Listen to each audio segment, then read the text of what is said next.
Woohoo.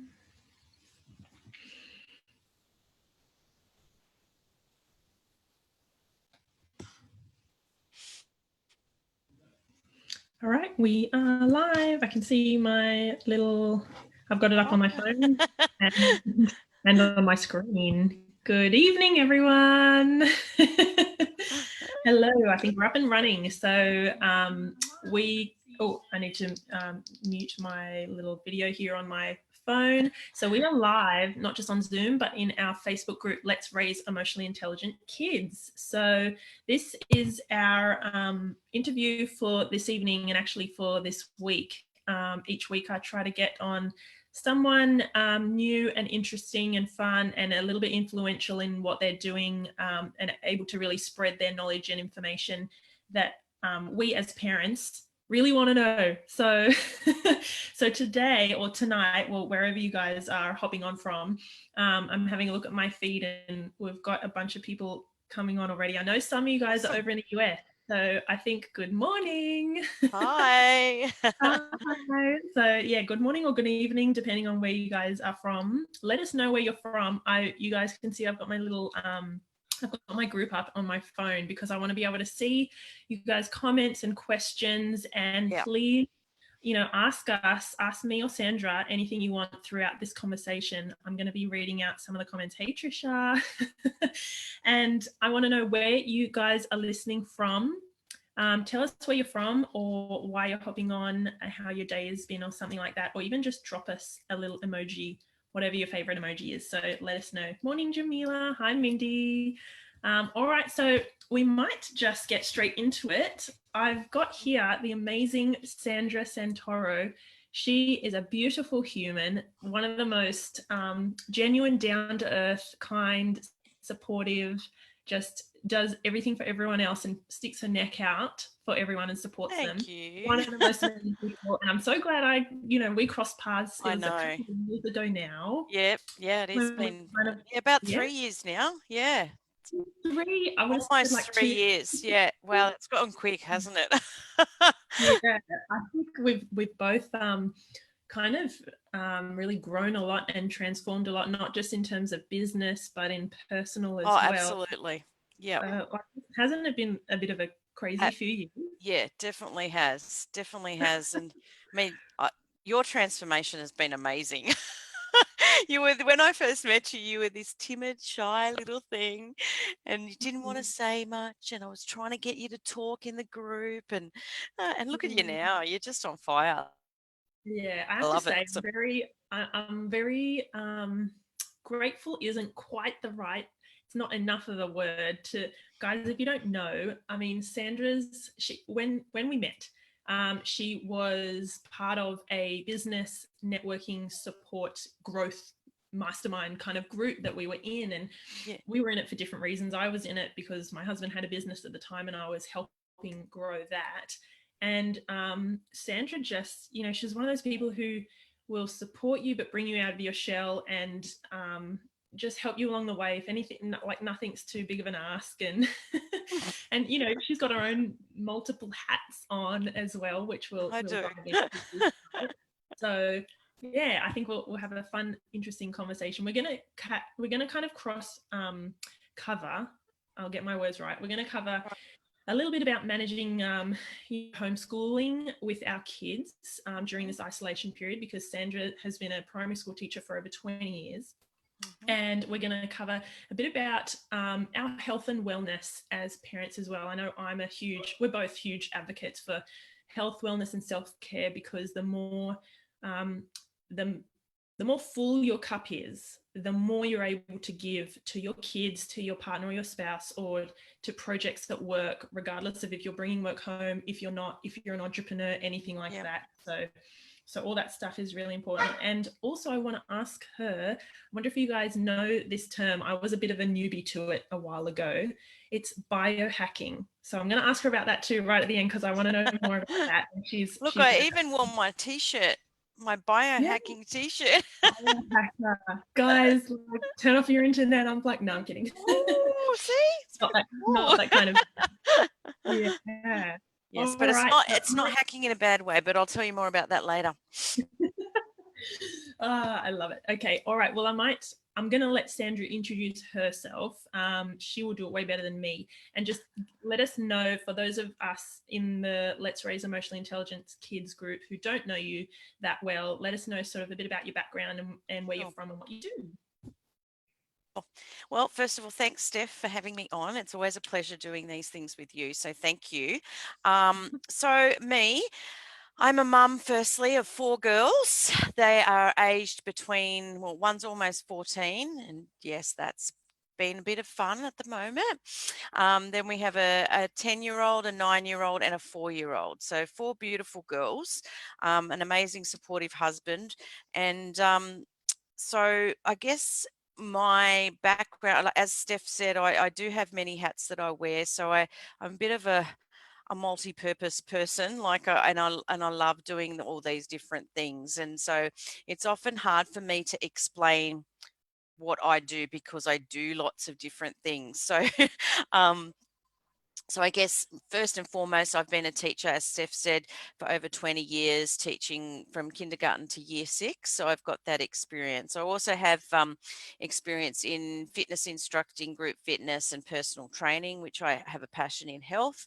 And then I'm just taking a new leaf in my book just recently and getting into mentoring and coaching, one-on-one coaching with people, and just truly helping them to get their mindset right. So I've kind of developed that passion over the years of doing it myself, and doing all that inner work on me, and it's kind of led me down this path. So I'm really all about, I guess, that holistic approach to life and making sure that you are covering all bases, really.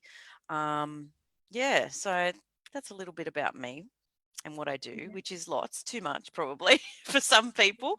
I often get people say to me, "How do you do all that?"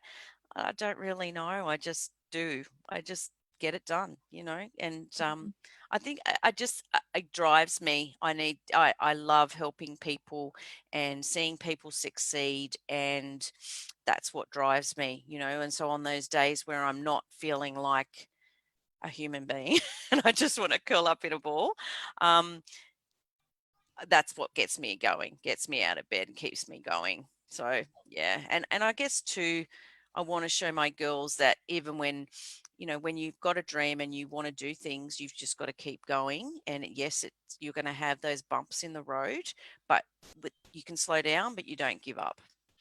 So yeah, and just trying to be that role model for them too. Yeah. Are you quite intentional about that with your girls, thinking, I know I have so much on the go. I'm an entrepreneur, but I'm still I want to be a great mum to them. Are you intentional about passing on your knowledge and your what you've learned and how you juggle things, and your having goals and passion and Absolutely. that stuff? Everything I learn, I try and pass on to them. And it's interesting because they will often ask me, "What are you doing, Mum?" And when I first started getting into meditation and stuff, and I'm meditating, "Well, why do you do that?" And so I've taught them about that, and the whole, "Oh, this is really hard. I don't want to do it anymore," kind of attitude that, kids will get. And I'm like, "Well, no, that's not what we do. If it gets hard, we have a discussion about the hard, and then we try and find a solution, and then we work it out. And if you need to take a break, that's fine. But then you've got to keep going. If that's what you truly want to do, then you don't give up." Yeah. Yeah, I love that. Yeah. And I And do you just, think? yeah. Oh yeah. No, go, you're right. I was wondering whether, because of your background as a a primary teacher, Yep. you would have such a wealth of knowledge, not just about kids, things like development, cognitive and language and all that stuff, but just the way that kids learn. As Yes. in, kids are different. They might all have different modalities or best ways that they learn. And do you Yep. find, you've got 4 girls? I take my hat off to you. um, And they're all different, but they're all very similar. But yes, absolutely. Like kids all learn differently. So you need to make sure that when you're teaching them, say in a classroom setting, that you've probably heard the word differentiate being thrown around a lot. You know, you're teaching to their level, but also to their style. You know, not all kids are auditory learners, or not all kids are visual learners. So you have to make sure that you have a mix. You know, some kids like to touch and feel. That's why we always use, especially with maths and the younger kids, we like to do hands-on kind of tactile kind of stuff, because Yeah. kids learn by doing. So they need Yeah. to, yeah. So you have to really have a big enough scope where you're providing success for all students, so that they, some things they might be good at, and other things they might not be so good at. But as long as you are giving them the scope of different opportunities to succeed, because they just want to succeed, and you've got Yeah. to, yeah, you once they realize that they can, that's half the battle. And especially when you get difficult kids that have other underlying behavior issues, learning issues, you've got to tap into what it is that works for them, and show them that they are capable at their level, you know. Mm. Yeah, I I think it's love that. That's really such a important. good point. Yeah. I'm wondering whether, for parents who are now particularly really trying their best to homeschool their kids, and even really what that might look like. Is it like we say it's not, and I know you've said it's not, we're not Yep. homeschooling our kids, we're Yep. just continuing a little bit of their learning until Yep. such time that they go back to school. But how would you suggest that parents find out about their kids' learning style? Because if they're getting sent homework that is, I don't know whether it's kind of, we're getting a lot of worksheets and online learning and stuff. So if it's, let's say, stock standard for, they get sent home their year 6 work or whatever it might be, how would a parent know, like, about their child's learning style? What are different learning styles? How many different learning styles are they, and what are they called? And how would a parent Yep. know what type of style their child best needs? Yeah, absolutely. So the thing with online learning is that it's not for everybody, and it's not as tactile as it would be as if you were in a classroom face to face. You A lot of kids are struggling at the moment with the online stuff because they don't have that face to face and the ability to then be able to have someone break the lesson or the concept down into chunks. Um, and that's hard for parents as well, because they don't have the learning around how to do that. And so, yeah, I have said, at the moment, you're not really homeschooling, you're just supervising online learning.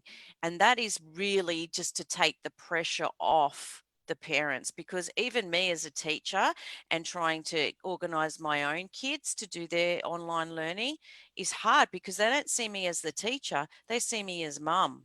So I'm finding it hard myself. So I empathize with parents and I have the skills behind me.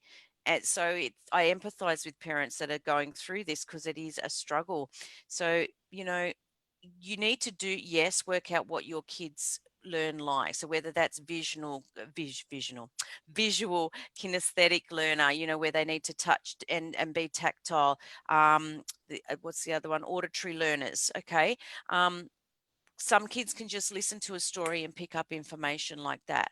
But other kids Mm. need to look at the picture and the information. Other kids need to actually touch. Okay, so it's really good to have a combination of all those three things when you're teaching something to kids. Because then it's not like, imagine a target, right? If you didn't have the bullseye in the middle, you wouldn't be going for the bullseye in the middle, would you? You'd just be going for everywhere. So if you've got that bullseye of all the different things that you need, you're going to hit the target at some point. Does that make Yeah, sense? it Um, does. Yeah. so you need to make sure that you have those three things at least in what you're doing. So, for example, if your online learning, whatever they're using, they might be using Google Classroom.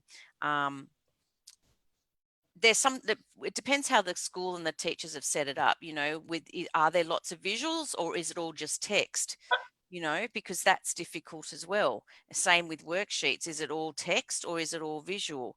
And the other thing to consider, when there's too much text, they get what's called cognitive load. So it's just too much information. So it's always good to have text and picture, but in the right amounts. Yeah, I understand. I think you can't overload kids. If you don't know their learning style, you can't overload them with one or the other. You're right. Some kids might be auditory learners and they learn best by being taught to or told or hearing an explanation, That's right. and others are visual or, tactile or kinesthetic. So I think, there's a lot for parents to be thinking about at the moment. I know here in Sydney, in Australia, at least, we're kind of gearing up to get ready to gradually bring our Yep. kids back to school. So, it is a different story to families in the US. I've got a few families over there that I coach, and they're saying that really their schools are closed until the end of the year, Wow. till September, and they're not going back. And that's a number Wow. of them that I've heard straight from their parents that I Wow. coach.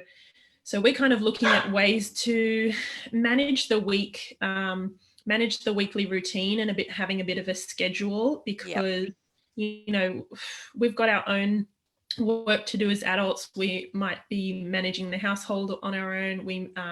There are some single parents out there who are struggling to sort of juggle everything and not have time out for self-care and things like that. So Yep. it is a stressful time, isn't it? Like, Absolutely. And I would definitely recommend a schedule. Like if you can get an outline of how you want the day to look for your kids, and your schedule, and get it to line up so that when the kids might need you, you might be having a break from what your workload is. And then vice versa, when the kids are having a break, that's when you can get some work done. So try and work out a schedule for both of you whilst you're working at home and whilst they're working as well, so that they know when they've got to be on task and doing their work, and you know when you're going to be on, and try and marry it up so it works for both of you. But also in that schedule, my suggestion is to add some fun time in there, as well. Like for us, we've included things like, getting some physical activity as part of their schedule, going out for a walk, playing a game, just be moving. Because if you're sitting in that one spot for a while, focusing on, digital technology all day long, I know how I feel at the end of the day if I've done that. So kids will be feeling exactly the same, if not worse, because their attention span isn't as long as an adult's. Um, mm, so you need to look at that schedule, and I think you just, it's easy to say, look, don't worry about it. If they don't do it, don't worry about it. But really, don't worry about it, because it's, at the end of the day, all children are in the same position at the moment. So no one's any better off or not, um, mm, in this situation. And yes, of course, if children are already struggling, or learners that find it difficult, yes, of course, that's going to be difficult for them. And then you've got your brighter kids that will just adapt, but that happens naturally in the classroom anyway. So it's all relative to what they're going to do. So mm, I think you just need to make the environment for them as supportive and as functionable, and with a routine and a schedule. Make sure they have a working area. I mean, I'm sure most of you are already doing this now because you've been doing it for a few weeks, but it's really important. So if I'm working at home, behind me, I have the girls set up on desks and things, and they've got all their stuff. So I'm literally in hands reach. I'm not getting up and moving to rooms all day long. So I've minimized my movement, and I'm here. So if they need me and I'm doing something, I can help them as we go. And Yeah. then I try and have times when we're all off together, whether Yeah. that's lunchtime or, we have a recess and a lunchtime. We do the whole thing. So I write it all up on the board and I'm like, right, are you nearly finished that? Good. Okay, let's go. Got recess. So I do run it a bit like I would at school. And that seems to work. Yeah. I've heard other people getting their kids to put their school uniforms on because in their mind, it actually frames them into thinking, okay, I'm doing schoolwork. Yeah. That's another tip 100%. that I heard that actually works, Yeah. Yeah. I've heard that too. Yeah. I don't know if I'd go that far, but I mean, I think Yeah. for some families and for some Yeah. kids, that structure and that routine is actually really helpful, because it's kind of like us as adults when we want to put ourselves in the mindset of being, I don't know, successful in business or doing well at our job or being confident at this speech we have to give, Yep. presentation or whatever.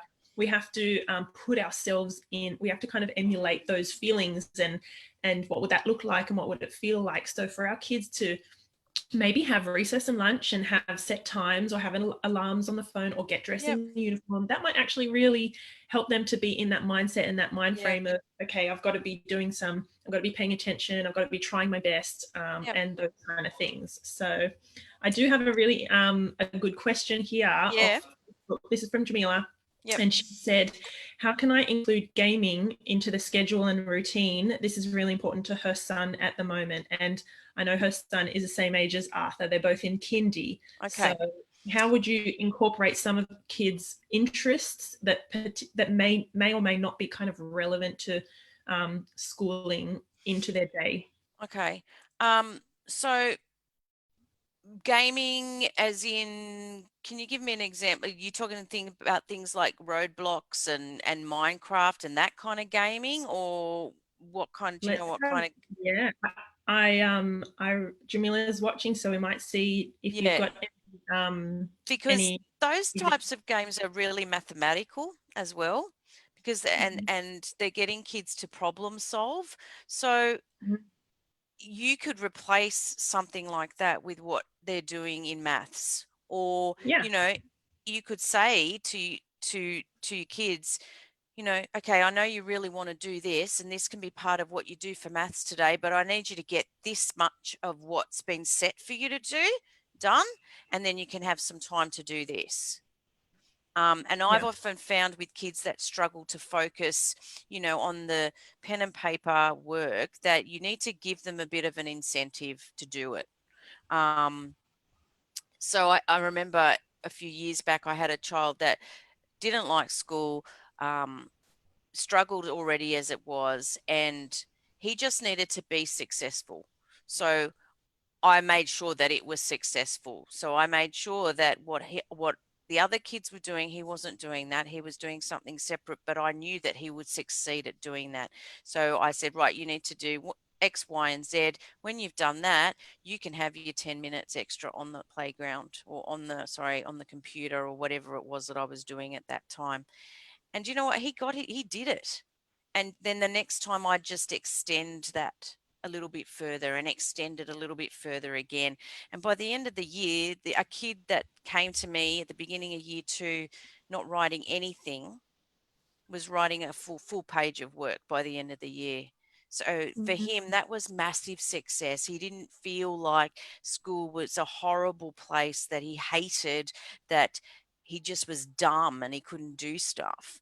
So it's really about making it successful, number one, but also getting them to join in on the decision making.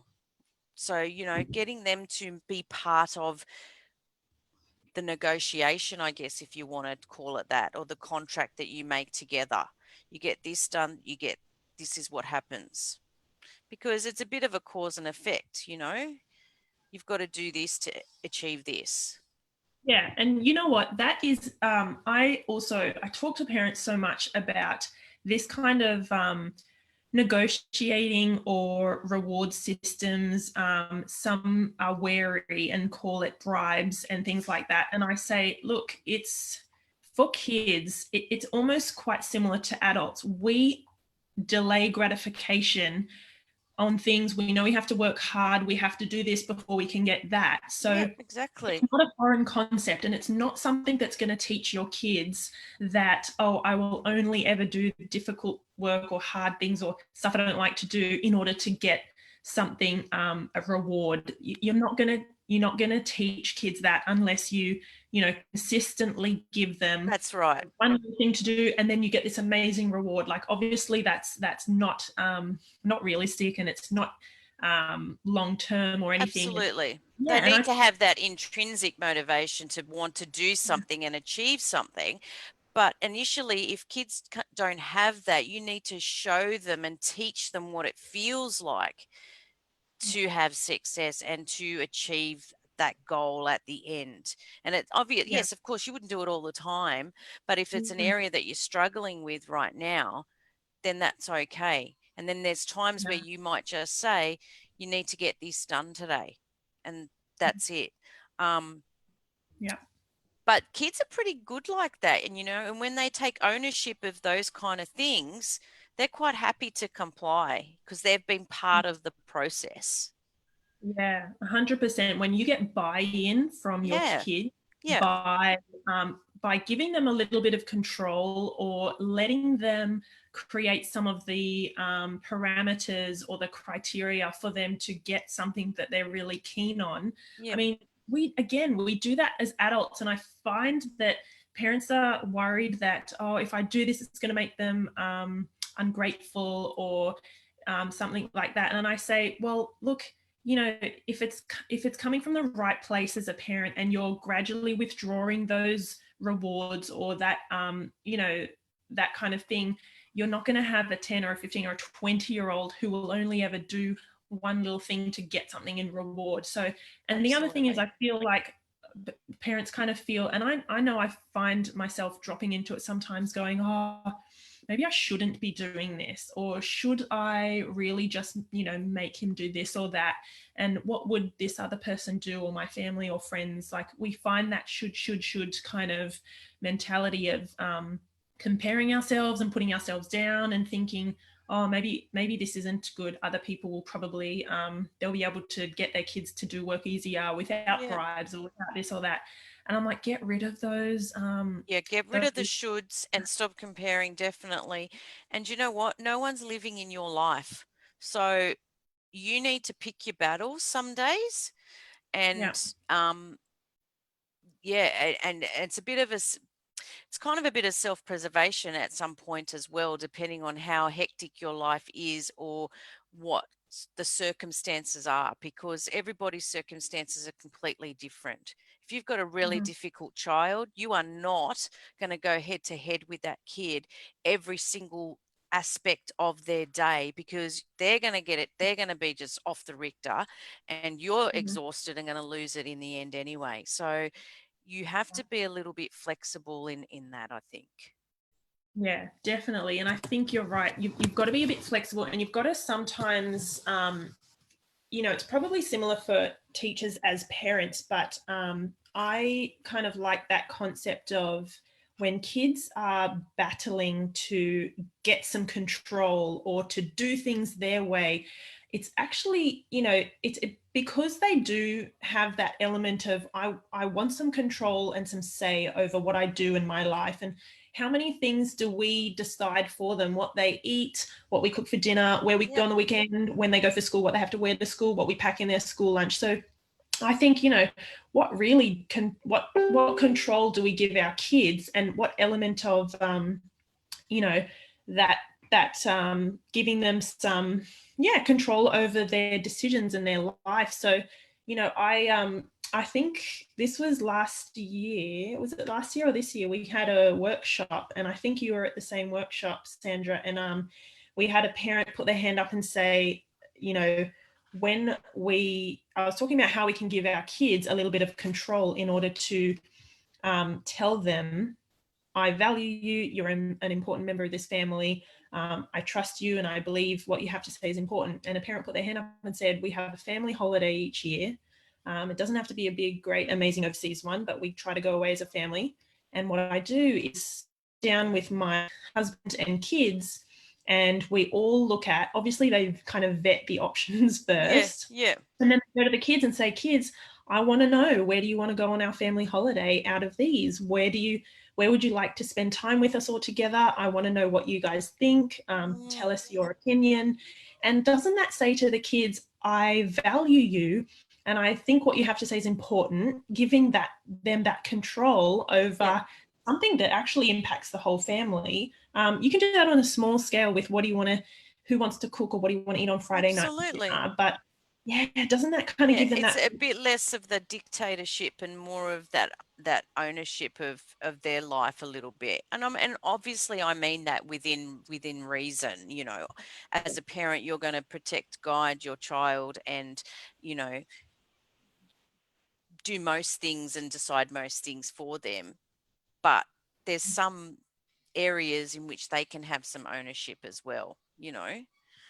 Mhm. Yeah, so it's Yeah, I think that's yeah, really important and you're right, it makes them feel like their voice is important. yeah, and that's a big boost to their confidence and their feeling valued or worthy as a member of the family. So Yep. yeah, I think we kind of touched on before that you can do that with their daily or weekly schedule in terms of being at home and doing some schoolwork, maybe asking them, would you ask them where they want to do this piece of work or that piece of work in the morning, in the afternoon, and And it that kind of doesn't thing. really matter. Maybe they don't feel like doing English or maths. Like I know some schools are releasing it as they go, so you don't have the option of picking and choosing. But if you already know what the day's schedule is, as long as it gets, most of it gets done, what does it Mm, matter if they do the maths first or the English later, if they've got yeah. that option? Yeah. We've got a really good question Yep. from Mindy.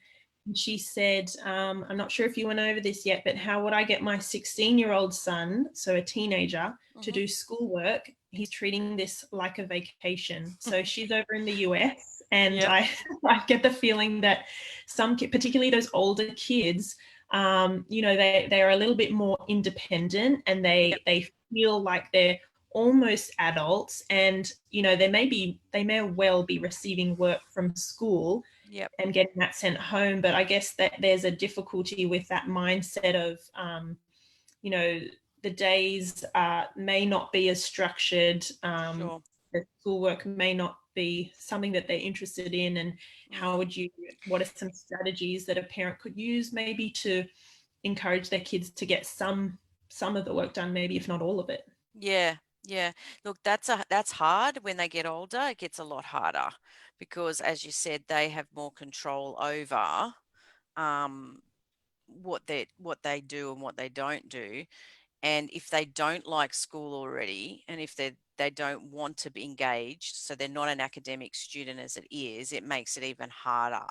Um, Mm. so I would assume He's saying that it's all online and yeah. that it's all online and he knows exactly what he has to do. So I wonder, Mindy, if you're there, is it a sense of, he's at home and is not motivated to log on and do the work because he doesn't enjoy it? Or I Mm. think sometimes looking at the root of that, why he's not doing it, rather than Has just forcing and saying you have to Yes. get it done, whatever. Like again, this is coming back to control. We want to put the control over our Yeah. kids, Yeah. and It'd be, has she had a conversation with him about, Mindy, have you had a conversation with him about why he's reluctant to engage in doing any work? Because he may or he may not open up and say why he doesn't want to do it. Maybe that's just not his style of learning either. So he's finding it quite difficult. Um, the other thing that I would think about as well is, if maybe he needs to move out of his room to do work and be in a communal space where you are so you can monitor what he's actually doing during those school hours. yeah, Um, yeah. Do you know what I mean? Yeah. Because a lot teenagers will go to their, like, I mean, I know with my daughter, but she's academic. She just, I don't have to, I'm lucky. I don't have to push her. She will just go and do it. Um, Mm. she's that studious type of kid, but I know, and I've heard from other people that it's really hard that their kids are treating this like a holiday, like she said, they're not engaging. But where are they doing the work? Are they going Mm. and doing it in their room and saying they're online, but then they're playing Xbox or whatever it is? And so I guess a part of it, as a parent, you need to really kind of monitor and hone in on exactly what they're doing and where they're doing it and what the other distractions are that might be causing them not to engage online. Yeah. Yeah, I love that. I think it does kind of come back to, I mean, particularly kids at that age, you remember being 16, right? You Yeah, felt like basically an adult, and it doesn't work to tell your kid, to force your kids, or to get angry and to not hear them out, because that yeah, is, even for young kids like my kids' age, but for yeah, older kids as well, it's said if you just force them and don't listen to them and don't empathize or validate what they're feeling, you're butting your head against a brick wall.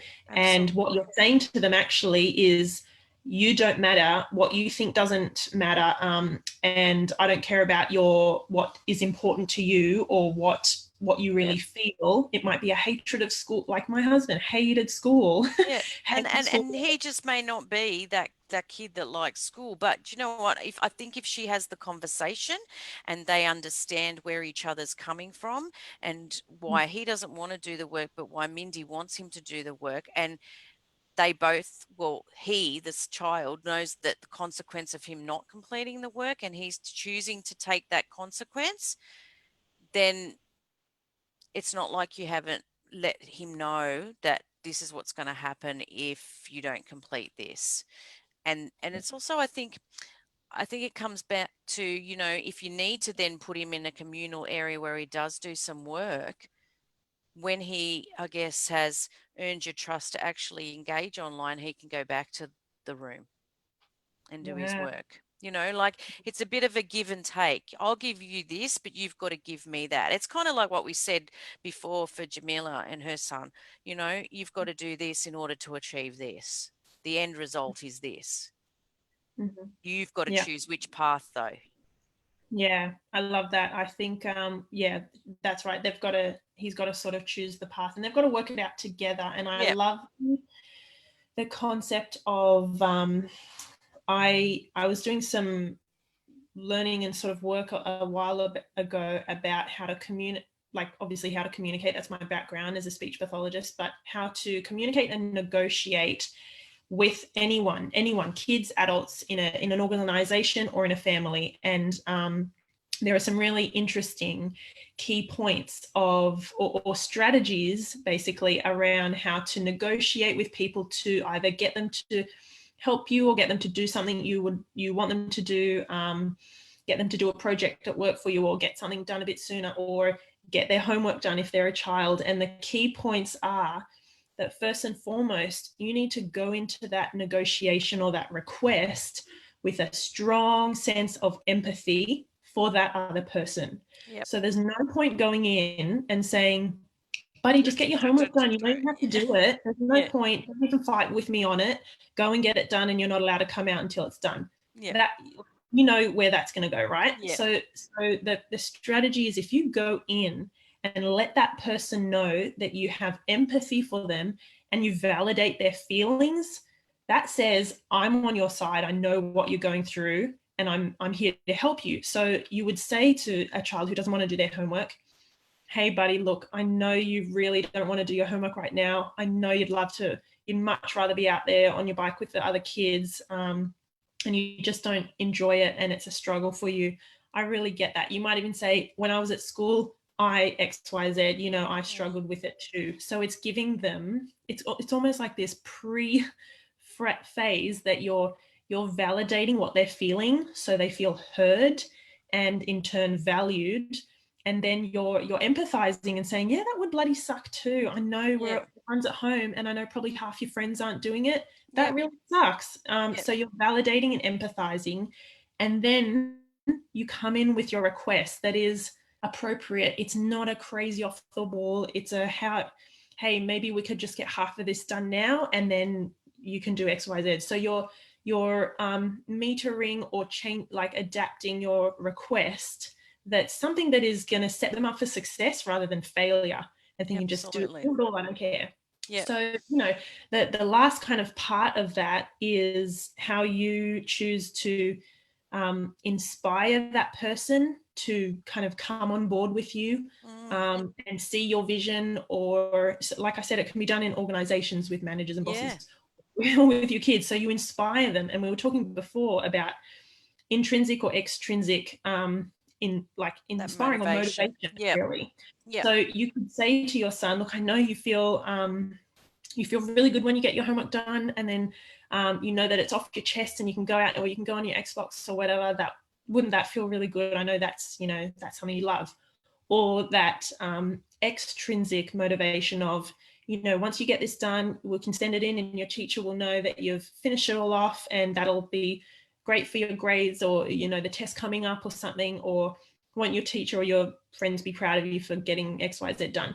So it's kind of that like intrinsic and extrinsic, which one will work for your child, Yes. hopefully the best, then you kind of go with that. So you finish off with that inspiring kind of Yep. part, and then just check with them. Is that all right? Do you reckon you can do that? Can you handle that? Do you need any help from me? Anything else I can do to help you get it done? So it's Yep. all like, it's a process. And I Yep. know it sounds clunky to begin with, but like, I will do it with my kids automatically now. And I Yep. do it with my husband too. Yep. Because I was just going to say, like, what do you deal? I was going to say, when you want something from your husband, you have to go about it in a particular way, because you want them to say yes. So you feed their ego, you do what you need to do, and be nice and be kind, and in the end, you get what you want. It's the same with the kids. You do the same thing, Yeah. So it's just a really, I wonder if that might help a few of you guys watching when you're thinking about how to help your kids get some of the schoolwork done, or help you. I know I'm asking my kids every day, at the end of every day, to help us pack up the lounge room and all the toys that my kids are younger, but Yep. packing up all the toys and things like that.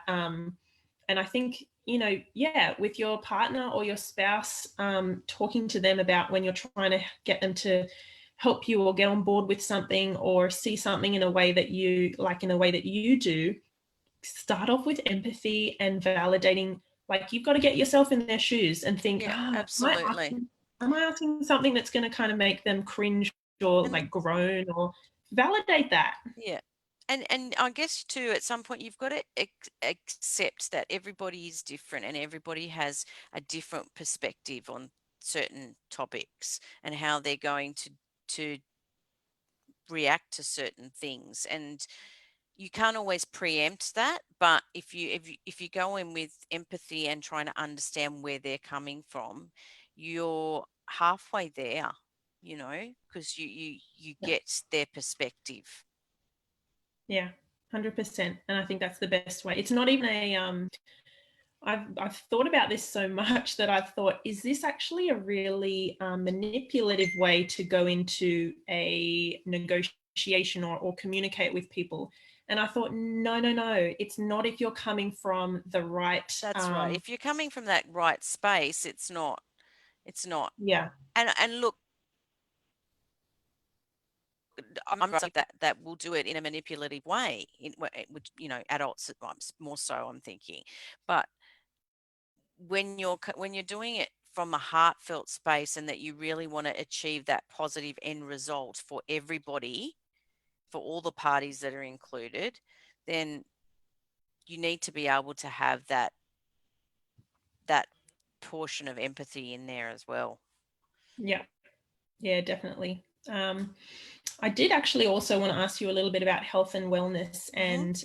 and what that kind of means to you as a parent, and how you incorporate maybe that into your day or your week, or what's really important for you, do you think, about health and wellness? Yeah. So self-care for you is really important, and it's probably one of the first things, especially as a mum, that you tend to push to the side. um, and I'm guilty of it too, because you just think, oh, I've got to get that done and I've got to get that done. But you know what? When you really get that cup really empty, it's not a good place to be, um, because you're not then giving the best of you to anybody, let alone yourself. So for me, it's really important that I get my morning routine done. That's important to me because it sets my day up, you know, on that high energy, that high vibe, in that positive mindset. Um, because when I feel good, everybody else feels good. It's kind of a bit like, happy wife, happy life kind of thing. you know, so you've got to fill your cup first before you can give to anybody else. And a lot of people think, oh, that's selfish if I take time for myself.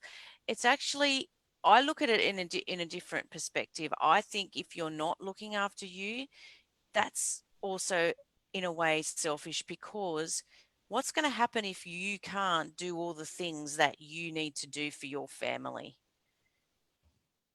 What's going to Mm, happen?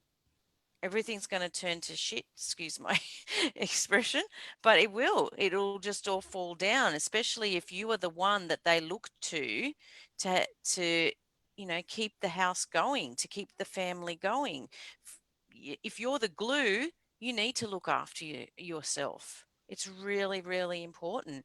And even if that means it's just 15 minutes in the morning to set yourself up, then you need to take that 15 minutes, you know. mm, And sometimes you can spread it out throughout the day as well, depending on how your day's going. Take 5 minutes to have a breather, as simple as closing your eyes, putting your hand on your chest and breathing for the next few minutes slowly is enough to calm you down and give you that headspace and that stillness in order to then just keep going.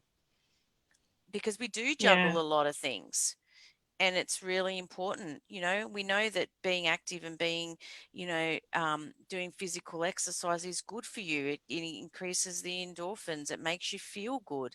And you don't have to, go to the gym and pump weights and do 50 million classes and all that kind of stuff. That's not, it's one, it's not realistic, and two, you don't need to do that in order to feel fit and healthy and well.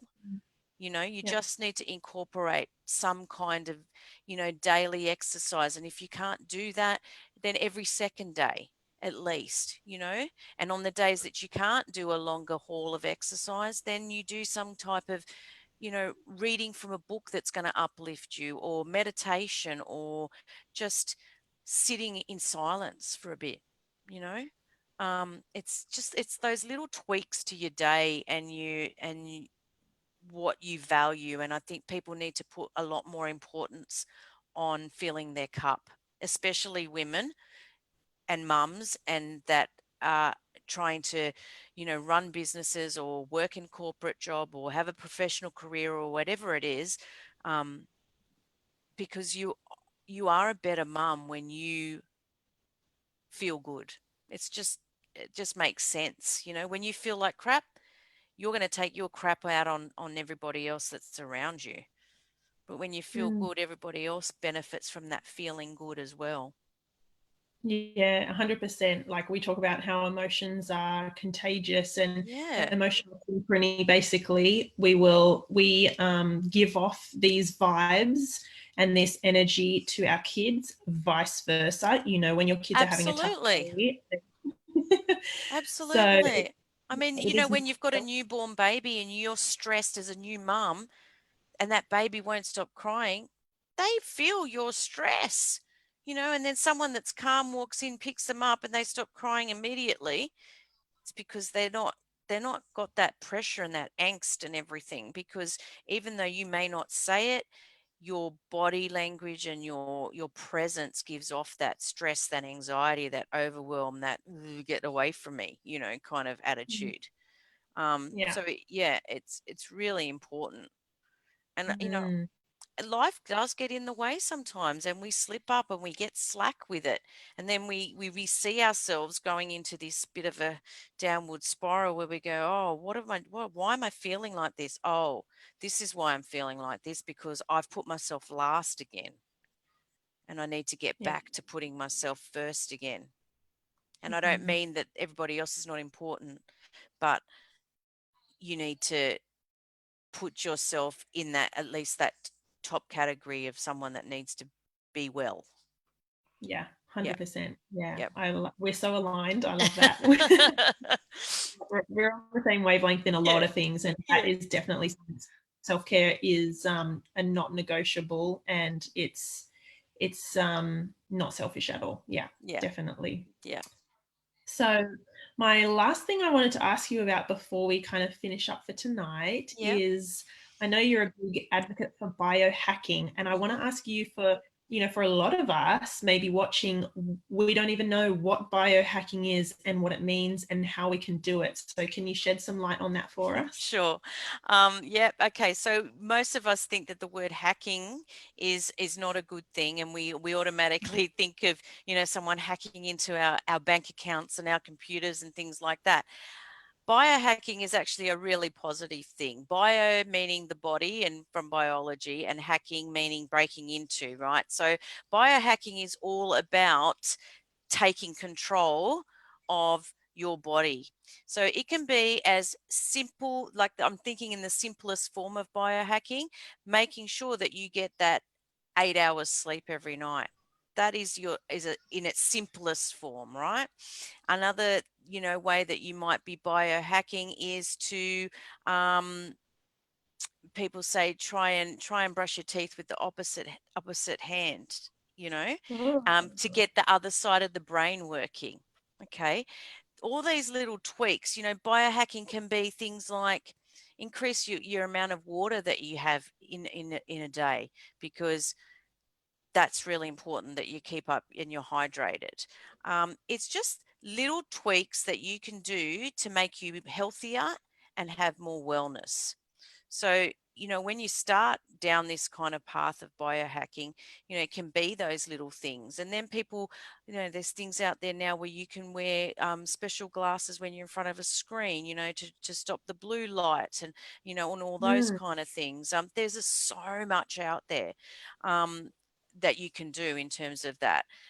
Biohacking for me is I do all those little bits and pieces, but it's more when I think about it now, and what I do is it's all about biohacking the cells of your body. So working on the inside, because now we have science that actually that tells us that we have control. We do have control over our cells and what our gene expression is. So we can control with what we're getting from our environment and what we're putting into our body, how our body will express itself. So when we start to develop diseases and things like that within our body, we need to look at what we're doing at a cellular level.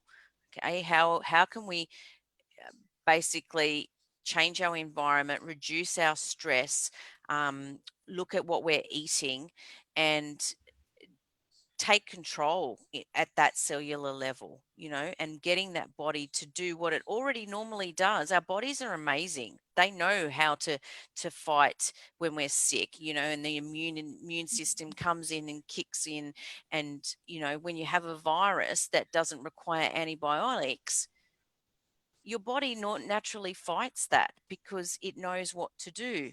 But when you have your cells working at their optimum level, because you're biohacking them, you're giving them exactly what they need in order to function efficiently, then you have a much better fighting chance when you come across all this stuff. Um, because I mean, look at the world right now. People, it's pretty bad because people are uh, are so sick. Some are dying, because their immune health is shot. Um, and yeah, people just and they people don't know about it, because anything natural or different to medication or pharmaceutical is not spoken about. That's why people don't know.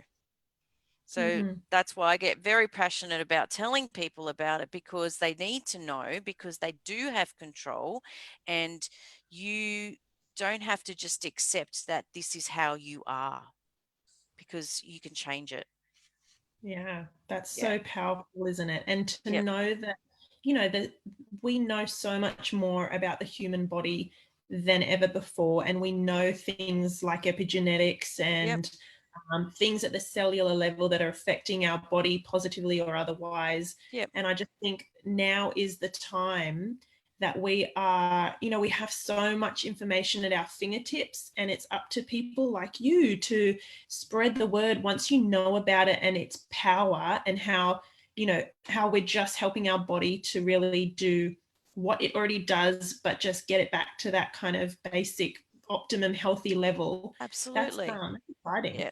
Because you just, I mean, who doesn't want to live as long as they possibly can, but live a quality life? You don't want to live till you're 99, 100 and, not being able to see out your eyes and your brain's all warped. Like, who wants that?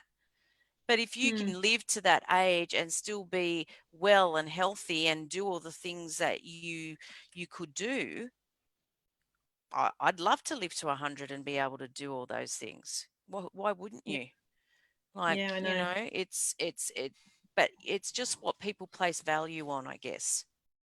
Mm, Um, you yeah, know, but I think with everything that's been happening in the world, people are starting to realize that their health, they need to place some higher value on it, and not be so consumed with materialistic stuff, because your body is all you've got. If you haven't got that, you got nothing.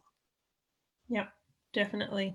Yeah. It's the truth of it, isn't it? It comes Yeah. down to that. We've got one life, we've got one body. We need to be healthy and treat it the best we can. So Yep. get like working that from the inside out is Absolutely. one surefire way to make sure we're around for our grandkids and our kids and, and that kind of thing. Absolutely. Yeah. Absolutely. Yeah. Absolutely. Well, is there a way that we can, you know, I've got a few people on Facebook asking how they can find out more, where they can learn Yep. about this, and you know, what that means for kids and adults and how they can benefit from it. So can you Sure. want to let So us know I've how they can find more? Yep, I've got a couple of events coming up in the next few weeks, that can tell you more about everything that we've talked about tonight. So, but they're all in my private group. So what I'll do is we'll put a link in the comments for people to be able to find it. It's called Live Activated, and it basically covers everything that we've discussed tonight. So your cellular health, your fitness, your nutrition, your mind body mindset work, and also parent education, about how you can help your kids. So, and everything is in there, and that's probably the best way to get the information and to contact me. Yeah, awesome. Thank you. I will definitely put Live Activated, the Facebook group, in the description and the comments once we've hopped Yep. off in a minute or so.